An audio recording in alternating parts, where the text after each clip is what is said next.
Selamat jumpa kembali semua Nyak, Encang, Babe, dan saudara-saudari di mana aja berada. Ayo Johan, baru pertama kali mengudara di channel Pewarna DKI Jakarta. Sekarang ini kita akan membahas masalah webinar tentang kawal pelaksanaan Undang-Undang Otsus Papua. Ini lagi rame, semoga undang-undang ini bermanfaat buat warga Papua yang jelas untuk kebersamaan, untuk membangkitkan ekonomi kesejahteraan rakyat Papua. Dari Jakarta, saya Johan, selamat mengikuti hasil diskusi webinar hari ini. Salam. Bapak-bapak sekalian, bahwa perjalanan Undang-Undang Otsus yang selama ini berjalan itu tidak sepenuhnya berjalan mulus, ya. Banyak permasalahan yang muncul. Kita coba menampilkan upaya yang dilakukan pemerintah, ya. Pemerintah dan DPR RI itu berupaya menyerap berbagai aspirasi bapak-bapak sekalian, ya. Kita sudah mengajukan permohonan masukan usulan perubahan sesuai dengan telah disampaikan kepada kedua gubernur, bapak-bapak, melalui surat Mendagri, baik untuk ke Papua maupun ke Papua Barat itu tertanggal 12 Juli 2019.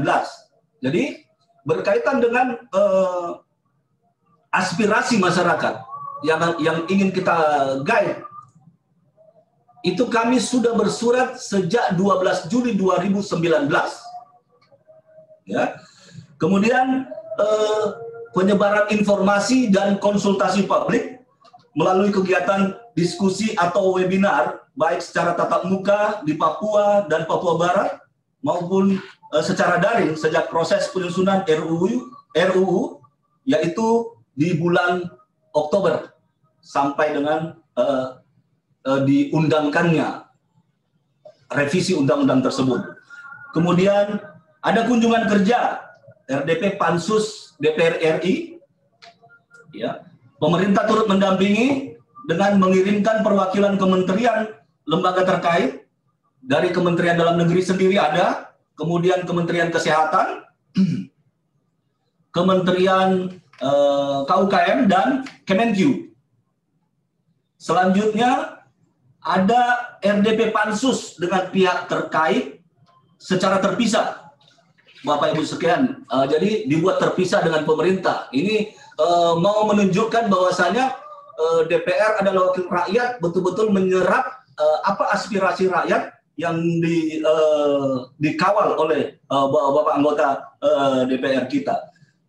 Ya, pada saat proses pembahasan pansus turut mengundang pemerintah daerah Papua dan Papua Barat di Gedung Senayan, bapak-bapak sekalian, sebagai upaya untuk menambah catatan-catatan evaluasi. Tentunya rangkaian kegiatan di atas adalah upaya belanja masalah yang dilakukan pansus untuk menyusun inventaris masalah, ya, DPRD Kabupaten Kota dengan DPRK, dan menambahkan unsur DPRK dari orang asli Papua melalui mekanisme pengangkatan dengan jumlah 1/4 dari jumlah anggota DPRK yang dipilih dalam pemilihan umum, dan sekurang-kurangnya 30% dari unsur perempuan orang asli Papua. Khusus untuk afirmasi orang asli Papua di bidang ekonomi, ya, bapak-bapak sekalian, dana otonomi khusus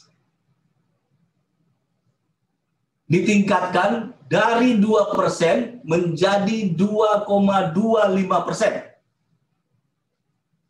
Kemudian dana bagi hasil migas sebesar 70% untuk Papua Barat, Provinsi Papua Barat, itu diperpanjang dari tahun 2026 sampai dengan 2041.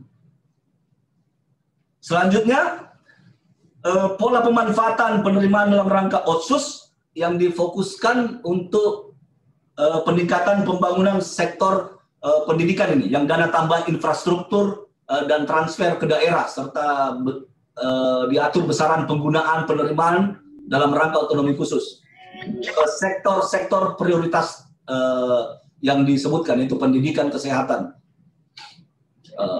Kemudian perbaikan tata kelola pemerintahan. Ini yang banyak dituntut oleh masyarakat kita semua, oleh kita semua, Bapak Ibu sekalian. Banyak informasi yang keluar, banyak informasi yang kita dapatkan bahwa otonomi khusus di Papua tidak dilaksanakan, tidak dikawal dengan baik, dengan tata kelola pemerintahan yang baik.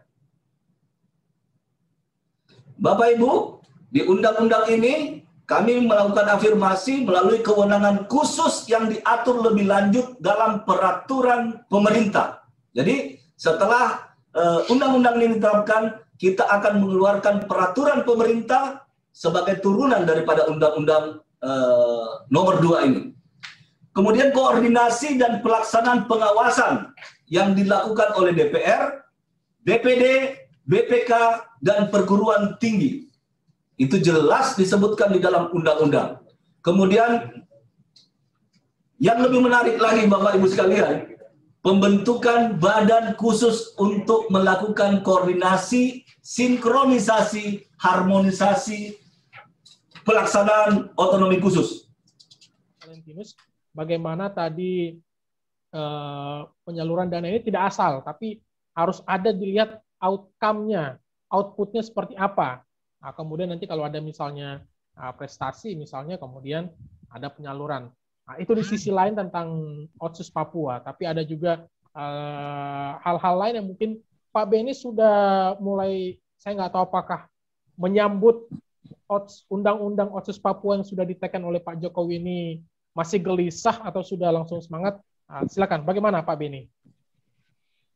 Ya, selamat sore. Salam sejahtera, Assalamualaikum warahmatullahi wabarakatuh. Salam untuk Pak Direktur PDOD dan juga Bung Moderator dan semua audiens dalam dialog interaktif ini. Tentu kami menyambut dan menyampaikan apresiasi kepada pemerintah dan DPR yang gerak cepat setelah pengesahan pada tanggal 15 Juli. Rancangan Undang-Undang Otsus langsung diundangkan oleh Presiden pada tanggal 19 Juli kemarin. Tentu ini merupakan goodwill dari pemerintah pusat agar terjadi akselerasi dalam proses pembangunan di Papua. Tapi dari proses yang terjadi ini ada dua catatan kami gitu. Yang pertama adalah tentu quality of result itu ditentukan oleh quality of process. Jadi undang-undang yang sudah dijelaskan oleh Pak Direktur tadi, bukan hanya kita bicara outputnya saja, tapi bagaimana prosesnya ini dilakukan secara tepat dan benar gitu. Ini yang sangat penting gitu. Oleh karena itu memang pada saat ini berkembang di Papua, ada Gium yang menyampaikan bahwa ini Otsus Papua rasa Jakarta gitu.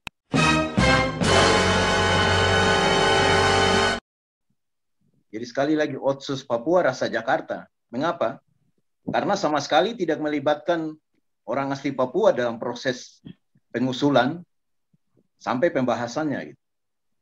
Nah, kalau kita bicara tentang proses tentu sudah ada dasar hukumnya di pasal 77 bahwa usul perubahan dari Undang-Undang Otonomi Khusus di Papua harus dilakukan oleh rakyat Papua, dapat dilakukan oleh rakyat Papua melalui MRP dan DPRP. Itu sebabnya memang ya walaupun kewenangan ini dipangkas satu tingkat dan kemudian diambil alih oleh pemerintah dan DPR, sebagaimana dijelaskan Pak Direktur tadi bahwa ada surat Mendagri ke Gubernur tanggal 12 Juli 2019 menyampaikan untuk memberikan masukan dari pemerintah Provinsi Papua ke pemerintah pusat, tapi sudah ada surat balasan dari Gubernur terhadap surat Mendagri 12 Juli 2019 itu bahwa Gubernur tidak mempunyai kewenangan dalam mengusulkan perubahan Undang-Undang Otsus. Yang mempunyai kewenangan adalah rakyat Papua melalui MRP dan DPRP. Tapi kemudian surat itu tidak ditanggapi oleh pemerintah pusat, malah diterbitkanlah surat presiden pada tanggal 4 Desember yang mengirim berdasarkan dilampirkan dengan rancangan perubahan undang-undang ke DPR RI untuk dibahas dengan dasar di pasal 5 Undang-Undang Dasar 1945 amandemen yang ketiga. Nah, ini yang saya pikir ada satu langkah yang dilakukan, ada lompatan gitu. Dari kita lihat di pasal 77 dalam proses perubahan Undang-Undang Otsus ada 3 tahapan atau 3 layer yang harus dilakukan. Yang pertama, siapa yang mengusulkan, yang kedua siapa yang membahas usulan itu, dan yang ketiga adalah layer siapa yang mengesahkan atau menetapkan itu. Nah, ini langkah ini tidak dilakukan gitu, sehingga saya pikir ya dari sisi proses ini masih menjadi big question untuk kita gitu. Upaya yang kita lakukan, kita sudah berupaya menggali seluruh aspirasi yang ada di lapangan. Ya, semua sudah kita lakukan, dilakukan kegiatan yang ada di Papua baik oleh DPR maupun pemerintah, entah itu disambut baik ataupun tidak baik. Waktu itu kami tetap menerima semua itu dengan kondisi apapun.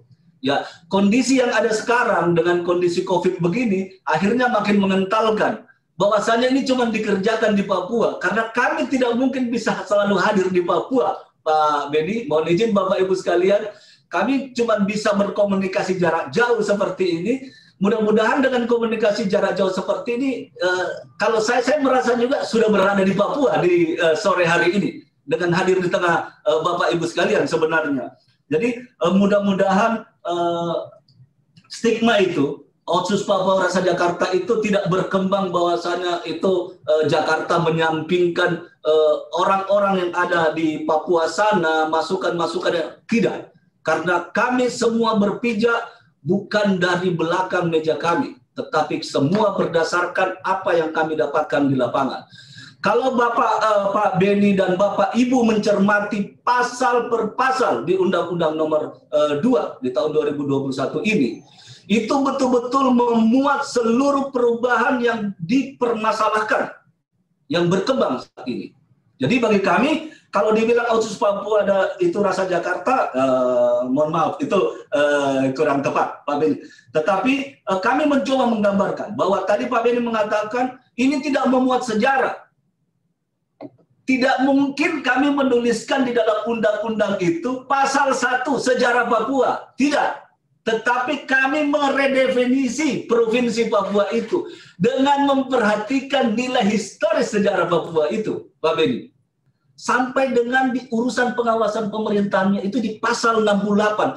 Itu semua juga kami ambil, Bapak Ibu sekalian, dari masukan-masukan yang ada berkaitan dengan adanya stigma marginalisasi terhadap masyarakat orang asli Papua, Bapak Ibu sekalian. Jadi itu juga kami anggap kami sudah menampung keseluruhan itu di dalam undang-undang tersebut. Kemudian berkaitan dengan pelanggaran HAM. Tadi saya sudah men-state dengan jelas bahwasanya Provinsi Papua dengan Undang-Undang Otonomi Khususnya itu mendapatkan prioritas khusus. Bapak Ibu, berkaitan dengan urusan pelanggaran HAM, kita akan berkaitan dengan kepolisian. Kalau mau menetapkan Kapolda di Papua, itu harus seizin, harus seusul dari Gubernur Papua. Dengan demikian, sebenarnya kita sudah bisa melakukan perbaikan melalui tahapan tersebut, Bapak Ibu sekalian, ya, karena orang tersebut adalah orang yang dipercaya untuk bisa mengawal bila mana itu terjadi pelanggaran HAM di Papua. Jadi saya pikir itu pun sudah kami coba tuangkan ya ke dalam undang-undang tersebut. Kemudian berkaitan dengan pembangunan. Kalau dengan pembangunan sudah jelas Bapak Ibu sekalian. Bapak bisa lihat perbandingan anggaran yang diletakkan di Papua dan Papua Barat dibandingkan dengan provinsi lainnya di Republik ini. Jadi saya pikir apa yang kita disampaikan oleh Pak Beni tadi semuanya sudah kami muat dengan baik di dalam undang-undang. Makanya saya katakan tadi, kami sangat berterima kasih. Semakin banyak yang memberikan informasi kepada kami, akan semakin mewarnai, akan memberikan ketegasan, akan memberikan warna baru terhadap undang-undang otonomi khusus buat Papua ini sendiri. Dengan Pak Beni, saya senang banget saling mengisi. Mudah-mudahan kita bisa saling semua bisa saling komunikasi terus, ya, berkomunikasi panjang. Bapak Ibu sekalian, kami sangat-sangat terbuka di Direktorat Otonomi Khusus ini. Kita sangat-sangat terbuka untuk menerima masukan dari Bapak Ibu keseluruhan. Ya, apa yang digambarkan Pak Beni bahwasanya sudah ada beasiswa, nah kita gunakan itu sebaik mungkin. Ke depan harus lebih baik lagi. Kemudian bagi saya ini adalah proses menuju perbaikan. Baik. Satu closing statement dari kami, saya menggunakan kalimat yang tadi bahwa arah dan komitmen dalam perubahan Undang-Undang Otonomi Khusus Papua adalah memberikan dukungan afirmasi dan proteksi yang seluas-luasnya untuk percepatan pembangunan kesejahteraan bagi orang asli Papua. Babe, Nya, Encing, juga saudara-saudara di mana aja berada. Tadi kita udah simak dan dengerin diskusi webinar Undang-Undang Khusus Papua. Buat kita bersama dan juga warga Papua di mana aja berada, kita berharap acara tersebut menjadi makna buat masyarakat Papua dan kudu kita mengawal Undang-Undang Otsus Papua ini untuk kebersamaan dan kesejahteraan rakyat Papua. Babe, Nya, Encing, Encang, dan saudara-saudara di mana aja berada, jangan lupa subscribe Pewarna DKI dan pantengin terus supaya mendapatkan berita-berita terbaru dari Pewarna DKI. Pewarna DKI maju terus, tetap untuk berkarya.